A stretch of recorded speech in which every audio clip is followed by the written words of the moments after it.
kui hull. Kõik, mis suvel sai seal kasvatatud, täna läheb viljamull. Kert on kabiinis, pilk on terav, aga mõte juba mujal.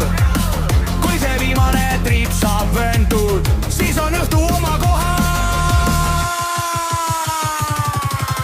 Korista, põld saab kohe puhtaks, kombain sõidab viimsele ja Kert võib koju, saapad jalas, õlu külma panna, vopsi on hea.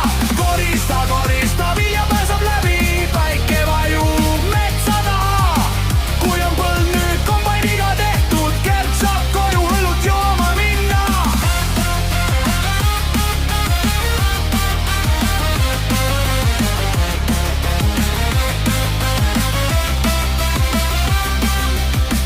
Kombain neelab viimast salve, tolmupilv on taeva all. Kert juba naeratab seal kabiinis, sest kodus ootab külmkapp tal. Pole vaja enam kiirustada, pole vaja põllu passida. Viimane koorem tuleb õue, siis saab